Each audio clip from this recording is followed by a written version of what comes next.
Hello and welcome back to my channel with another Python Pandas video in our ETL series. In this video we will look at a couple of methods and examples of filtering and slicing data. We will also look at methods to create a new column with calculated value based off filtered rows. So without further ado, let's jump right into it.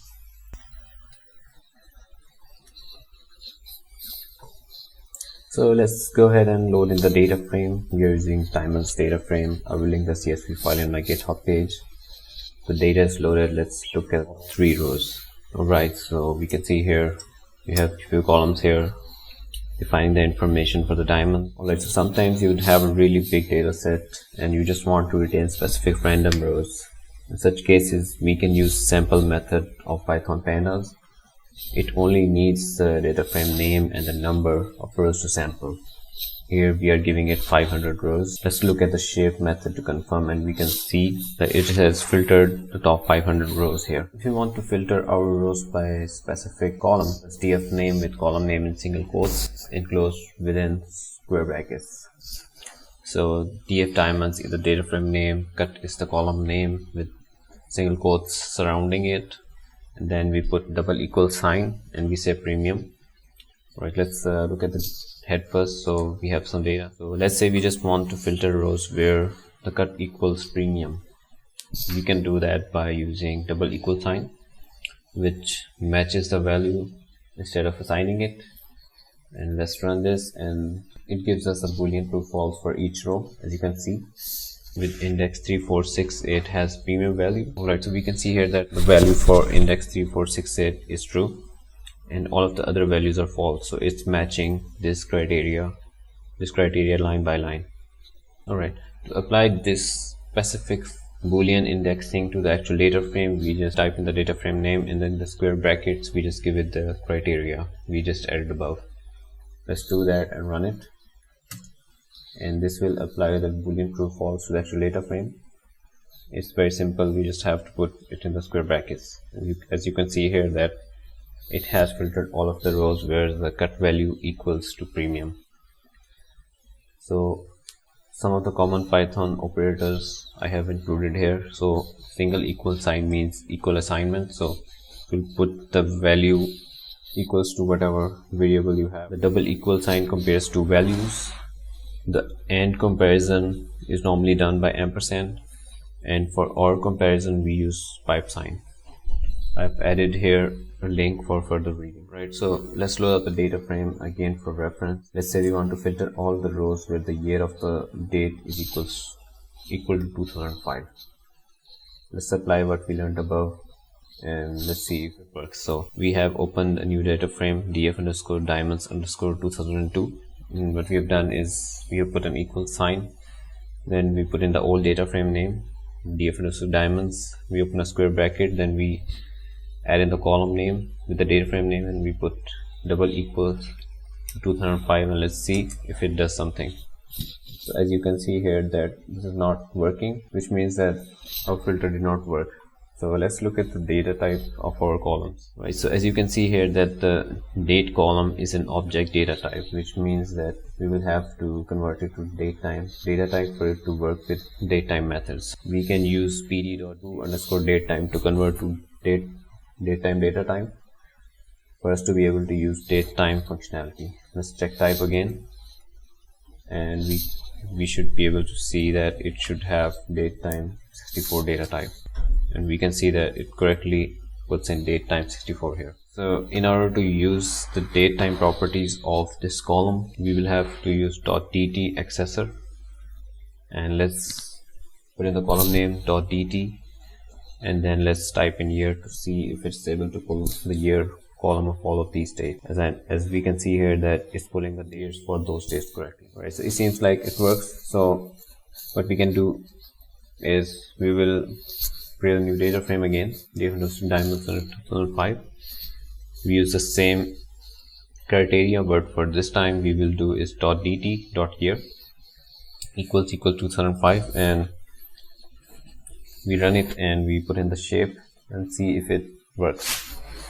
Alright, so we can see here that we have 31 rows in which the year of the date equals to 2005. Let's look at the head to get a visual on it. So we can see here that on the top 3 rows we're showing, it has the correct year as 2005. We can rewrite the above using .eq, which matches the value. So we will be creating the same data frame again. The only criteria we are changing is, instead of double equal sign, we are doing .eq and then putting it the year within it directly. Let's look at the shape, and it should give us the same shape it did with a double equal sign, and we can see here 31 compared with 31. We can also create new column using .dt accessor and then use that column for further calculations. In this case, let's create year column. So to create a new column, what we can simply do is write in the data frame name, which is df_diamonds. Then we open the square bracket and give the new column's name, and then after the equal sign we give it the calculation. So for this case, we give it the data frame name with the column name .dt.year. So this will create us a new column with the year extracted out of those dates as a separate column. Let's look at the value counts for the year columns to see how many years we have and which year has the most value. Similar to above, we can also do a filter where the year is not equal to 2005. We can do value counts to double check if the filter is applied correctly or not. So let's apply this filter, and we can see here that the values are not equal to 2005. But let's say we want to double check. So what we can do is, if we can comment this out, we can apply the same filter, and then we can select one specific column, which we do by doing a double square bracket and then entering the column name. And then what we can do is value underscore counts to check what values are in that column. So as you can see here that this does not have 2005 in it. So here we can see it has 2005, but here under 2016 there is no 2005 year with data in it. So it seems like our filter has been applied correctly. We can also do is we can filter rows where some of the column values are missing, or we can retain those rows where some of the column values are missing. So we can use is null or not null. So if you want to see if a specific column has any row value with data missing, we can do is apply the same method we did above. We select the column df_diamonds.year, then we do is null with empty parentheses, and then we enclose it in a square bracket and apply it on data frame and check the head column. Alright, so this returns an empty data frame, which means that this column named year does not have any empty value. We can also use isIn to filter data frame.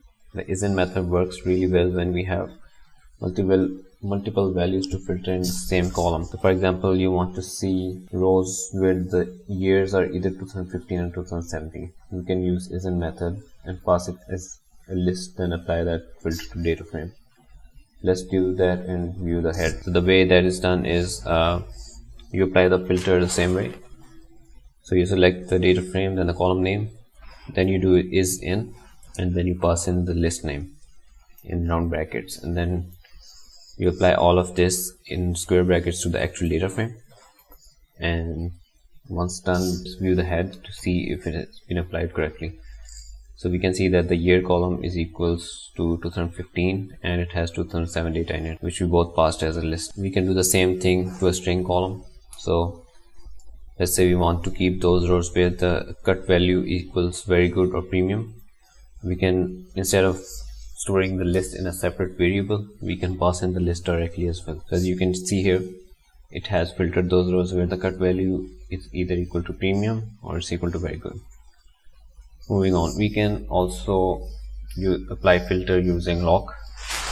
So let's save the criteria in a temporary variable named field. So let's say we want to store the rows, filter the rows where the cut value equals premium and the color value equals E. So we store the criteria here with an ampersand. We are using ampersand because we want to return those rows where both of these criteria match. Then we apply that specific variable in which we store the filter to the data frame using loop. If we were not using loop, we would do simply this. It returns the same thing. So let's run this and see if it has done what we asked it to do. So you can see here it only returns the rows where the cut value equals premium and the color value equals E. You can also write above criteria in one line. So what you do is df, and in square bracket you mention the criteria, and that should give you the same result. It's more of a preference thing. If it's easier for you this way, you can do it this way, or you can do it separately as well. That's it for this video. There will be another part of this video in which we will explore a few more ways to apply filter and create new columns using the filtered rows. Thank you. Right, so that's it for this tutorial on how to filter data and slice data. I will be creating many such more videos in future. Stay tuned for those, and I'll see you next time. Please like and subscribe. Thank you.